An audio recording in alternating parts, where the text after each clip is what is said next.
Good morning, everyone, and welcome to the class. We are doing the revision of the chapter Globalization, which is the last chapter of your book 1. And in this chapter, we have discussed almost everything. Only the last segment, that is globalization and resistance to globalization in India, that is left.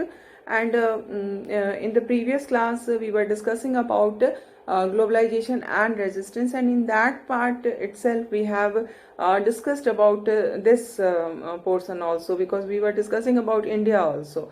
So what we find, what is particular about India in reference to this resistance to globalization.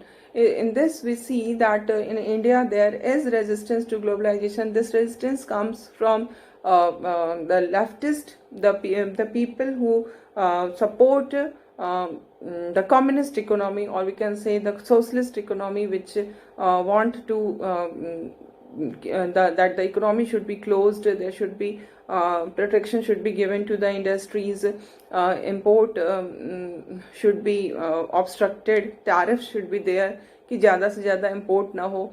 तो leftist ideology is there who resist this globalization, and it is manifested by the political parties, and then social forums are also there which resist this globalization, like Indian Social Forum, it is there.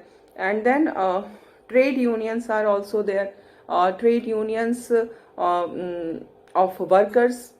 Then farmers union is also there, which oppose this globalization, because we have seen that globalization is always directed towards the benefit of the few rich people, and it is in general it happens कि it goes against the interest of the poor section of the society. तो जो workers हैं, जो farmers हैं, उनके लिए कई तरह के प्रॉब्लमेटिक सिचुएशंस क्रिएट होते हैं बिकॉज ऑफ दिस ग्लोबलाइजेशन. जैसे कि हम अगर प्रेजेंट सिचुएशन को देखें, we have discussed it earlier also कि किस तरह से जो अभी गवर्नमेंट ने जो फॉर्म लॉ बनाया है उसके कारण किस तरह के प्रॉब्लम्स क्रिएट हो रहे हैं. फार्मर्स के मन में किस तरह का एक डर आ रहा है कि ये मंडी सिस्टम ख़त्म हो जाएगी, एमएसपी ख़त्म हो जाएगा, and the farmers will go in the clutch of the corporates.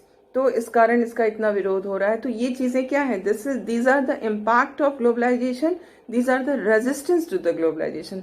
People are protesting against the policy of the government, people are protesting against the law which is made by the government, because there is fear in the mind of the people that these bills can go against the interest of there. ठीक है. तो all these things are happening, and this is the resistance to globalization. इस तरह से जो globalization का resistance है वो हमको manifest होते हुए नज़र आता है. And then there was another problem. इसी तरह से पहले भी आया था, जबकि नीम जो कि हमारा मेडिसिनल प्लांट के फॉर्म में हम जिसको यूज़ करते हैं, और बहुत ही पुराने समय से, आयुर्वेदा के समय से ये नीम जो है वो हमारे यूज़ में आता रहा है. उसको पेटेंट करवा लिया अमेरिका और यूरोप की फर्म्स ने. तो ये जो पेटेंटिंग हुई यूएस और यूरोपियन फर्म्स ने अपने नाम से कराया, तो ये एक बहुत बड़ा कॉज ऑफ डिससेटिस्फैक्शन बना, जिसके कारण काफ़ी रेजिस्टेंस हुआ इस प्रोसेस का, इस ग्लोबलाइजेशन का. इसी तरह से लेफ्टिस्ट के अलावा जो राइटिस्ट ऑर्गेनाइजेशन है, जैसे कि कल भी हमने इसको डिस्कस किया था कि हमारी कंट्री में ऐसे राइटिस्ट ऑर्गेनाइजेशन है, लाइक हमारी पॉलिटिकल पार्टी, जो मेन पॉलिटिकल पार्टी आज के समय की है, दैट इज़ बीजेपी. वो भी अपने कल्चर के जो एलिमेंट्स हैं उसको वो प्रिजर्व करना चाहती है, और इस कारण जो ग्लोबलाइजेशन है उसका अपोज होता है. और वही कारण है कि आज के समय में फिर से रिवाइव किया जा रहा है. जब से ये हमारी गवर्नमेंट आई 2014 से, जब से सरकार बनी, एनडीए की गवर्नमेंट बनी, नेशनल डेमोक्रेटिक अलायंस, जिसमें कि मेन पार्टी बीजेपी है, जिसको कि मेजॉरिटी मिली हुई है. तो जब से ये पार्टी आई, इन्होंने जो हमारे पुराने कल्चर के जो पुराने एलिमेंट्स थे उसको इन्होंने रिवाइव किया. कि कैसे फिर से उसको हम उसी जगह पे लाएं जिस जगह पे वो पहले हुआ करते थे। और यही कारण है कि आज योगा का इम्पोर्टेंस फिर से बढ़ गया, आयुर्वेदा का इम्पोर्टेंस फिर से बढ़ गया है। तो these are we can't say कि गवर्नमेंट जो है वो रेजिस्ट कर रही है ग्लोबलाइजेशन को, बट ये एक बहुत ही पॉजिटिव हम इसको कह सकते हैं कि ये इसका इम्पैक्ट बहुत ही पॉजिटिव हो रहा है, क्योंकि आज जो इंडिया के जो कल्चर की चीज़ें थी वो पूरी दुनिया में स्प्रेड हो गई है। आज इंटरनेशनल योगा डे सेलिब्रेट किया जाने लगा है। तो ये क्या है, it shows the two way exchange of culture, और ये पॉजिटिव है। इसका ये मतलब है कि ग्लोबलाइजेशन में हम सिर्फ ये नहीं हमें ये सिर्फ नहीं करना है कि हमको लेते जाना है, बल्कि हमें कुछ देना भी है। ये टू वे एक्सचेंज होना बहुत इंपॉर्टेंट होता है, और जब एक्सचेंज टू वे होता है तो फिर उसमें पॉजिटिव एलिमेंट्स आ जाते हैं। तो इस तरह से हम कह सकते हैं कि जो भी ग्लोबलाइजेशन है, no one is against the idea of globalization. Idea of globalization के अगेंस्ट अब हम हो ही नहीं सकते हैं। जो प्रोसेस स्टार्ट हो चुकी है ग्लोबलाइजेशन की, अब उसमें हम पीछे नहीं जा सकते हैं। पीछे जाने का रास्ता जो है वो बंद हो चुका है, अब हमें उसमें आगे ही जाना है। बट एक चीज़ ये किया जा सकता है कि आगे भी हम जाएं ग्लोबलाइजेशन में, और जो प्रॉब्लम्स आए हैं उन प्रॉब्लम्स को भी हम सॉल्व करने की सोचें, उसके लिए भी हम एफर्ट करें। पहला जो प्रॉब्लम है वो क्या है कि जो डेवलपिंग कंट्रीज़ हैं उनके इंटरेस्ट को ध्यान में नहीं रखते हुए डेवलप्ड कंट्रीज अपने पॉलिसीज फॉर्मुलेट करते हैं। इस तरह के प्रेशर डाले जाते हैं डेवलपिंग कंट्रीज पे जो कि उनके इंटरेस्ट के अगेंस्ट होता है, लेकिन डेवलप्ड कंट्रीज के इंटरेस्ट के अकॉर्डिंगली होता है। तो इससे बहुत बड़ी प्रॉब्लम क्रिएट होती है। जो डेवलपिंग कंट्रीज होते हैं वहाँ पर एक काफ़ी प्रॉब्लम्स आती हैं और रेजिस्टेंस शुरू होता है। इसी तरह से एक कंट्री के अंदर भी प्रॉब्लम आती है, जबकि हम देखते हैं कि ग्लोबलाइजेशन का जो बेनिफिट है वो थोड़े से जो रिच हैं उनको ही फायदा मिलता है, और एक उसी कंट्री के अंदर जो पुअर सेक्शन है उनको कोई फायदा नहीं मिलता है या नुकसान ही हो जाता है उनका। तो ये चीज़ें पॉजिटिव डायरेक्शन में जाए। इस तरह का जो डिस्क्रिमिनेशन हो रहा है वो ना हो, ग्लोबलाइजेशन होता रहे। ग्लोबलाइजेशन के आइडिया को हम अपोज नहीं कर रहे हैं, बट तरीके से ऐसे हो ग्लोबलाइजेशन कि जिसमें किसी का भी एक्सप्लॉयटेशन ना हो, किसी के साथ भी बुरा ना हो। ठीक है, तो ये this is the completion of our chapter, and now we move to the questions which are given at the end of your chapter. Okay, so we will see the questions. The first question is it's MCQ type of question. इसमें कुछ statements दिए गए हैं और आपको ये बताना है कि कौन सा स्टेटमेंट ट्रू है. The first statement is globalization is purely an economic phenomenon.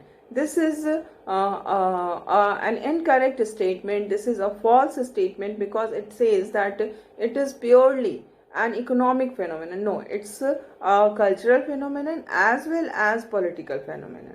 ठीक है, ये कल्चरल भी है, पॉलिटिकल भी है, ये सिर्फ इकोनॉमिक फेनोमेनन नहीं है. तो फर्स्ट का जो ए है वो क्या है, फॉल्स है. देन बी क्या कहता है कि globalization began in the year 1991. Globalization ऐसी बात नहीं है कि 1991 में स्टार्ट हुआ. ग्लोबलाइजेशन की जो आइडिया है that was there from the very beginning. Ancient time में भी कमोडिटीज का फ्लो होता था, पीपल का फ्लो होता था, आइडियाज का फ्लो होता था, लेकिन उसकी इंटेंसिटी कम थी. हम कहेंगे साइज और स्केल जो था वो स्मॉल था. आज भी हो रहा है और पहले भी होता था, लेकिन आज जो हो रहा है उसमें साइज और स्केल बहुत बढ़ गया है. बस यही फर्क है. लेकिन हम ये नहीं कह सकते हैं कि अभी 1991 में ही स्टार्ट हुआ, ये पहले से था. तो दूसरा स्टेटमेंट भी जो है उसको हम क्या कहेंगे, फॉल्स. अब थर्ड स्टेटमेंट हमारा क्या कहता है कि globalization is the same thing as westernization. Westernization क्या होता है कि हम जब वेस्टर्न कल्चर को ब्लाइंडली फॉलो करते हैं तो उसको हम वेस्टर्नाइजेशन कहते हैं. बट यहाँ पर हमारा ग्लोबलाइजेशन का मतलब सिर्फ ये नहीं है कि वेस्टर्न चीज़ों को फॉलो करना, बल्कि इसमें हम देख चुके हैं कि ये ग्लोबलाइजेशन का ट्रू मीनिंग यही होता है कि हर तरफ से चीज़ें आ रही हैं जा रही हैं, फ्लो जो है वो सब तरफ से हो रहा है। तो इसको हम सिर्फ वेस्टर्नाइजेशन नहीं कह सकते हैं। This is wrong to say that globalization is just westernization. Now the statement D, it says that globalization is a multi-dimensional phenomenon. This is completely true because we have seen that globalization is a phenomenon which includes political aspect, economic aspect as well as cultural aspect. तो ये एक multi-dimensional phenomena है जो कि बिल्कुल सही है. ठीक है. And now we come to the second question. The second is also MCQ type question. In this statements are given and we have to see which statements are true about the impact of globalization. Okay, so first is globalization has been uneven in its impact on states and societies. States on and societies पे जो impact है globalization का, that is not even. It's not कि all the states and societies are impacted by or the consequence of globalization on all the states and societies is similar.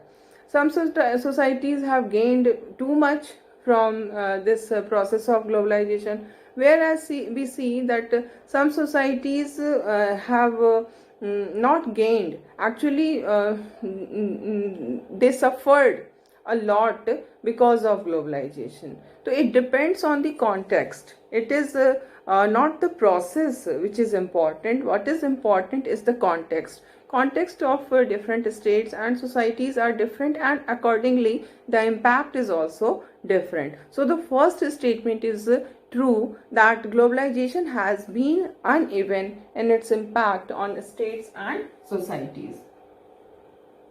A is true. Now B.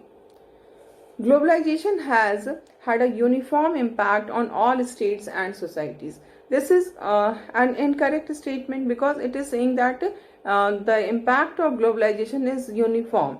All the states and societies have the same consequences of globalization. This is not correct. This is false.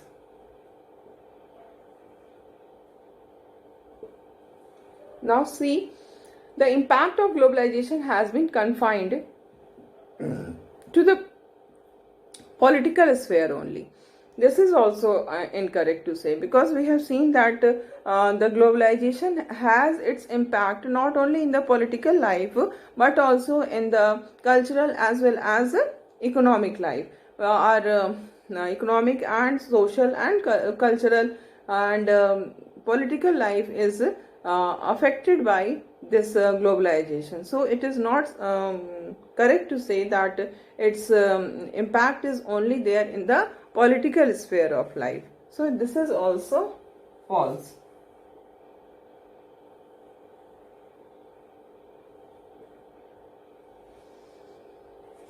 Globalization inevitably results in cultural homogeneity. It says कि globalisation से क्या होता है कि cultural homogeneity आती है. This is true because we have seen when we were discussing the cultural consequences of this globalization, we have seen that globalization के कारण क्या होता है कि पूरी दुनिया की जो कल्चर है वो एक जैसी हो गई. The culture of the whole world has turned same. कहीं भी जाएं हमें जो कल्चर का एलिमेंट है, जो डिफरेंट कंट्रीज होते हैं उनके जो डिस्टिंक्ट एलिमेंट होते हैं कल्चर के, वो अब खत्म होते जा रहे हैं और पूरी दुनिया का जो कल्चर है वो एक जैसा होता जा रहा है. और इसमें वेस्टर्न कल्चर का जो इम्पैक्ट है वो बहुत ज़्यादा हमें देखने को मिलता है और इसी को हम कल्चरल होमोजेनाइजेशन कहते हैं कि पूरी कल्चर, जो पूरी दुनिया की कल्चर है वो एक जैसी हो गई है और जो डिफरेंट कंट्रीज के जो डिस्टिंक्ट कल्चर का एलिमेंट्स था वो अब खत्म हो गया है. तो डी जो है वो हमारा ट्रू है. And now we come to the third question. The third question is also the same type of question. Some statements are given and you have to find out which of them are true about causes of globalization. It is dealing with the causes of globalization. So the first is technology is an important cause of globalization. Yes, technology, because of advancement of technology, the globalization is possible. Globalization जितने scale पर हो रहा है आज के समय में, it was not possible in the absence of advance technology. तो एडवांस टेक्नोलॉजी जो है वो एक बहुत बड़ा फैक्टर है ग्लोबलाइजेशन को लाने में. So this is true. And now we see B में क्या कहा गया है कि globalization is caused by a particular community of people. Globalization क्यों हुआ? क्योंकि एक पर्टिकुलर कम्युनिटी जो थी वो उसने ही लाया इस ग्लोबलाइजेशन को. लेकिन ऐसी कोई भी बात नहीं है, ये फॉल्स है statement. This statement is false. Now the third statement is globalization originated in the US. We can say that this is a correct statement because जो भी हम एडवांस टेक्नोलॉजी की बात कर रहे हैं आज के समय में, कंप्यूटर, इंटरनेट, इन सब का जो स्टार्टिंग होती है वो यूएस से ही होती है. और इस कारण से हम कह सकते हैं कि जो टेक्नोलॉजी का एडवांसमेंट हुआ वो यूएस में हुआ, तो ग्लोबलाइजेशन भी जो है वो यूएस से ही स्टार्ट हुई है. तो सी जो है थर्ड का वो भी एक ट्रू स्टेटमेंट है. D, economic interdependence alone causes globalization. Economic interdependence जो होती है उसके कारण ही सिर्फ ग्लोबलाइजेशन आता है, ये सही नहीं है. यस, आता है. It is true that economic interdependence causes globalization, but it is wrong to say that economic interdependence is the only reason for globalization. It is not the only reason, it is one of the reasons. ठीक है, यहाँ पर जो statement दिया है उसे ये समझ में आ रहा है कि economic interdependence is the only reason for globalization. It is not the only reason, so it is false. And now we will see the next question. Question number 4. Question number 4 says which statements are true about globalization. ठीक है, कौन सा true है ये हमें देखना है. तो पहला स्टेटमेंट क्या कह रहा है कि globalization is only about movement of commodities. Globalization का मतलब क्या है कि कमोडिटीज का मूवमेंट होना. Yes, it is about movement of commodities, but it is not only about movement of commodities. Other than movement of commodities, there is movement of ideas, movement of people, movement of capital. So it is not only about movement of commodities. So it will be a wrong statement. False.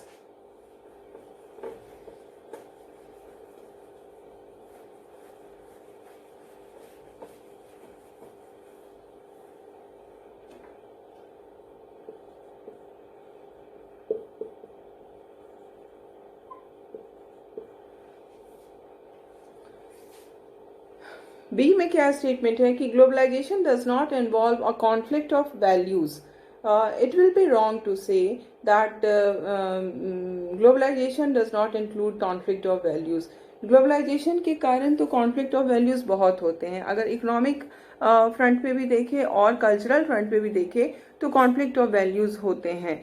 Economy में globalisation क्या कहता है कि economy open करने की बात करते हैं, ट्रेड बैरियर्स को हटाने की बात करते हैं. अगर हम लेफ्टिस्ट आइडियोलॉजी को देखें या राइटिस्ट आइडियोलॉजी, दोनों ही जो है वो इसके फेवर नहीं करते हैं. तो this is the conflict of values.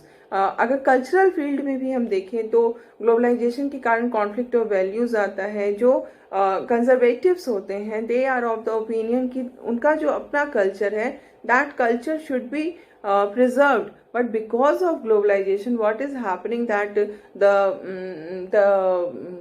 value of their own culture is becoming the value is reducing, है ना. अपने कल्चर की वैल्यू जो है वो कम हो गई है, तो इस कारण वो रेजिस्ट करते हैं. रेजिस्टेंस आखिर क्यों हो रहा है? क्योंकि वैल्यूज का कॉन्फ्लिक्ट है. तो ये बी जो है वो भी फॉल्स स्टेटमेंट है.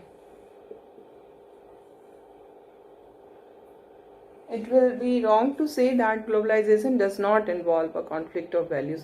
Actually, it involves a conflict of values. Okay. Now the third statement: services are an insignificant part of globalization. Services are not an important part of globalization, because we have seen that globalization is about flow of people, goods, capital and ideas. Flow of services are not there. ठीक है, globalisation के अंदर services का flow नहीं होता है. That is why they play an insignificant part of globalization. So this is true.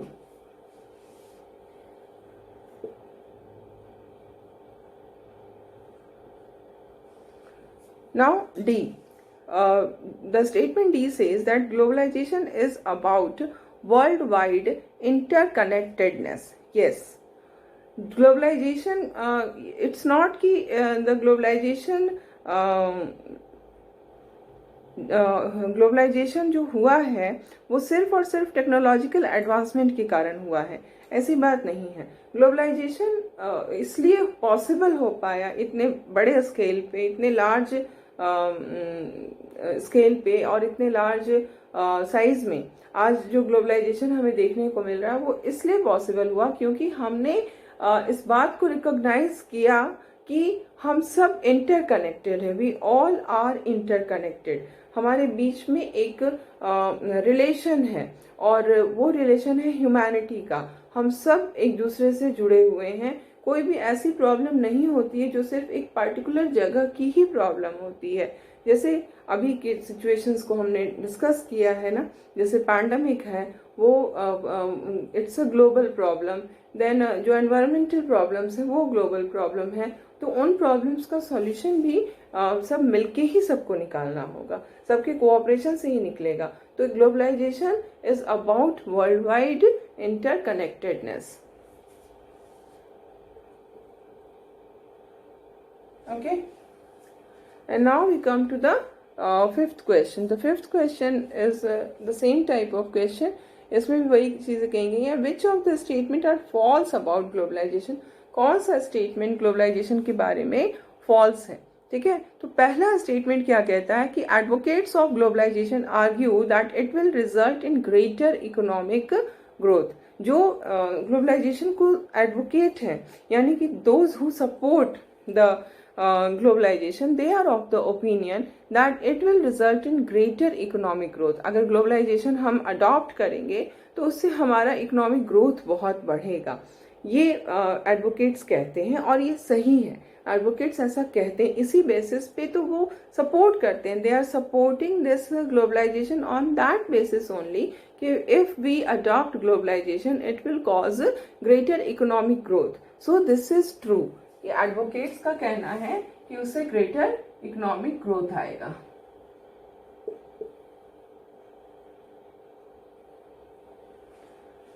Now the second statement is critics of globalization argue that it will result in greater economic disparity. जो critics है, ठीक है, critics मतलब जो support नहीं कर रहे हैं, जो नहीं चाहते हैं कि ग्लोबलाइजेशन हो, वो अपने व्यू के सपोर्ट में क्या आर्ग्यूमेंट देंगे. अगर हम कहेंगे कि नहीं ग्लोबलाइजेशन नहीं होना चाहिए तो उसके लिए हमें कुछ आर्ग्यूमेंट देना होगा ना, किस बेसिस पे हम कह रहे हैं कि नहीं होना चाहिए.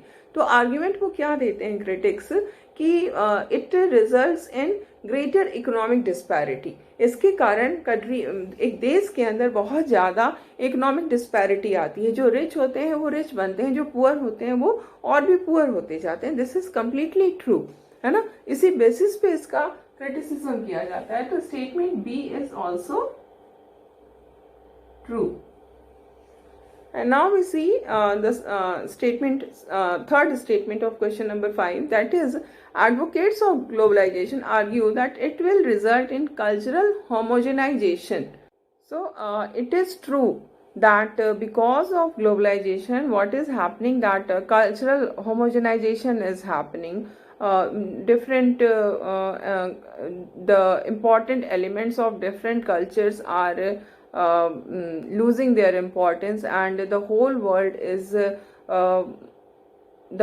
is adopting western culture, जिसको हम cultural homogenization कहते हैं. And this is not a good impact, or we can say it's not good about globalization. ये कोई ग्लोबलाइजेशन के कारण अगर कल्चरल होमोजेनाइजेशन आ रहा है तो इस कल्चरल होमोजेनाइजेशन को हम अच्छी चीज नहीं कहेंगे, क्योंकि कल्चरल होमोजेनाइजेशन से जो कल्चर की रिचनेस है, वैरायटी है, वो खत्म हो रही है।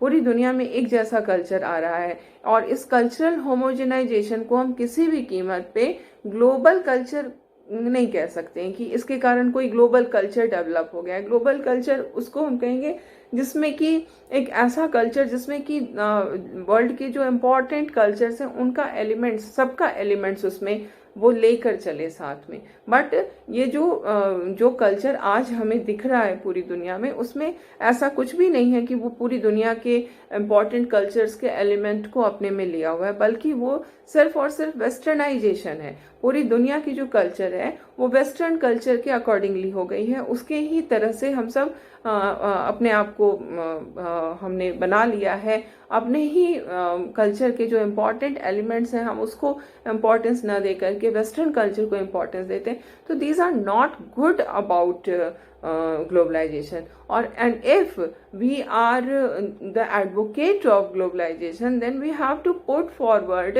the positive points. We cannot put forward the negative point in order to support any ideology or process or anything. किसी भी चीज को अगर हम सपोर्ट करना चाह रहे हैं तो उसके लिए हमको उसकी जो पॉजिटिव चीजें हैं वो बतानी होंगी। And this cultural homogenization is not a positive thing, it's a negative development कि बिकॉज ऑफ ग्लोबलाइजेशन होमोजेनाइजेशन हो रहा है कल्चर का। तो ये पॉजिटिव नहीं है, ये तो निगेटिव है और इसके बेसिस पे हम उसको क्रिटिसाइज करेंगे, इसके बेसिस पे हम उसको एडवोकेसी उसकी नहीं कर सकते हैं। एक गलत चीज की बेसिस पे हम उसको कैसे उसका समर्थन करेंगे? तो ये रॉन्ग होगा कहना कि जो एडवोकेट्स ऑफ ग्लोबलाइजेशन है वो कहते हैं कि it will result in cultural homogenization. Yes, it will result in cultural homogenization, वो सही है, बट उसको ग्लोबलाइजेशन को जो लोग सपोर्ट करते हैं वो ये आर्ग्यूमेंट नहीं दे सकते हैं, क्योंकि ये गलत है, ये निगेटिव एलिमेंट है ग्लोबलाइजेशन का। तो इसको हम लोग फॉल्स कहेंगे कि जो एडवोकेट्स हैं they cannot support this globalization on the basis of cultural homogenization. And now the next statement is critics of globalization argue that it will result in cultural homogenization. This is true. Critics जो हैं वो oppose कर रहे हैं globalisation का, और वो जो अपोज कर रहे हैं तो उन्हें कुछ अपना आर्ग्यूमेंट देना होगा ना, किसी बेसिस पे हम अपोज करेंगे। तो वो किस बेसिस पे अपोज कर रहे हैं कि अगर ग्लोबलाइजेशन होता है तो उससे कल्चरल होमोजेनाइजेशन हो जाएगा, जो कि अच्छी चीज नहीं है। तो ये कहना बिल्कुल सही है, D.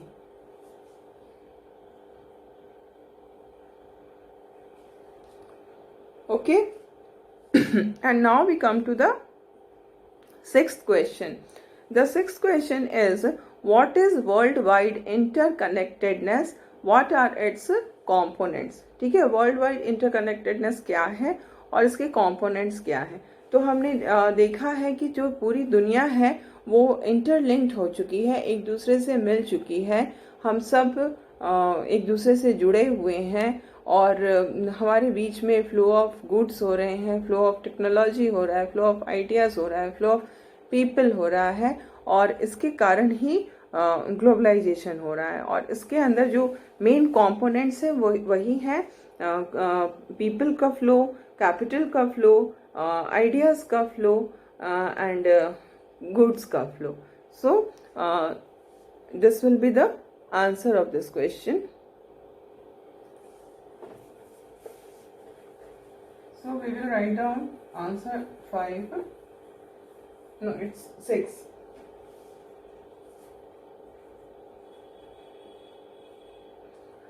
It is answer number 6.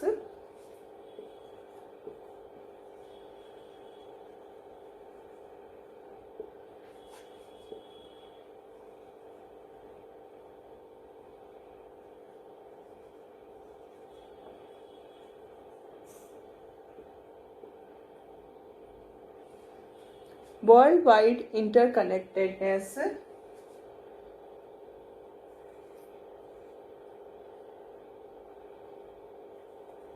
is a feeling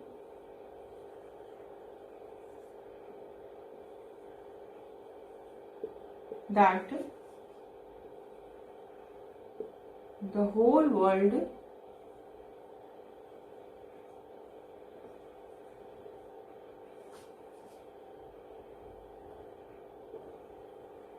has become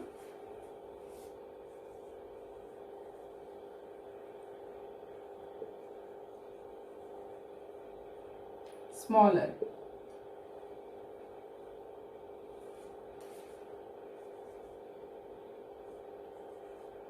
We all are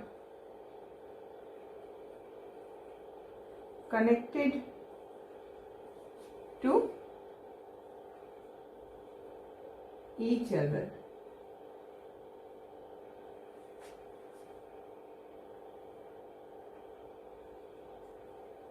Incidents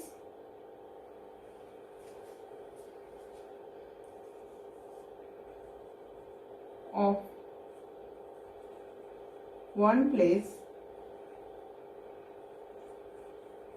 is affecting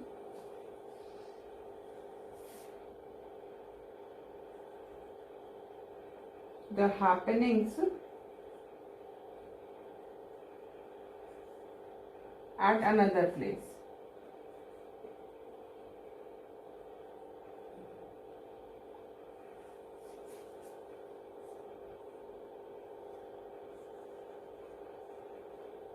okay तो ये हम देख रहे हैं कि ये सारी चीज़ें हो रही हैं. अभी हमारे पास और भी पॉइंट्स हैं.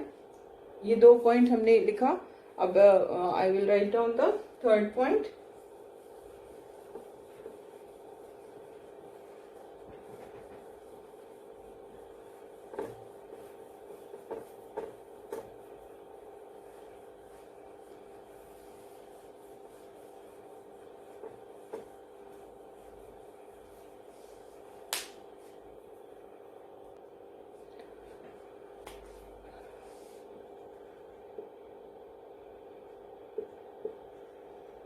The world is facing problems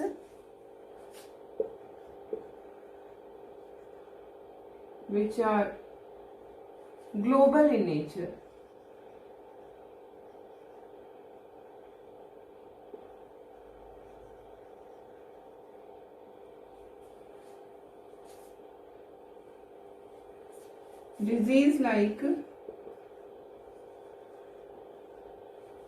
Diseases like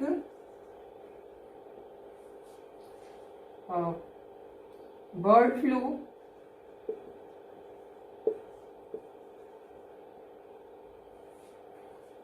Covid भी हम अब लिख सकते हैं, है ना.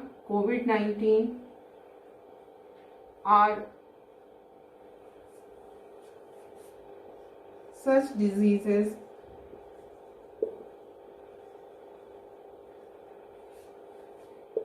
which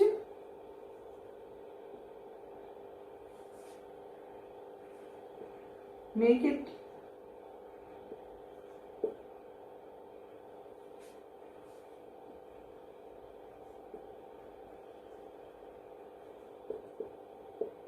important to be united.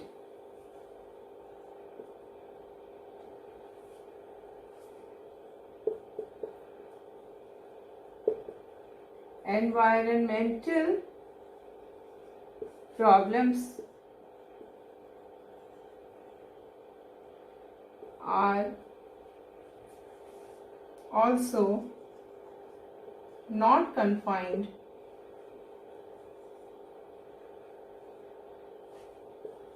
to a particular state.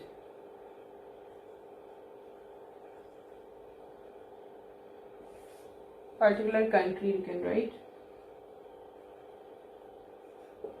Thus we all are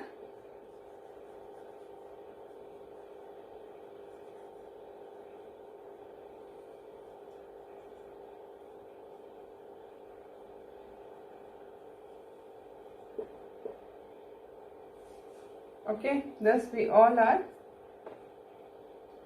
interconnected. Okay, so this is all for today. We will discuss other questions in the next class.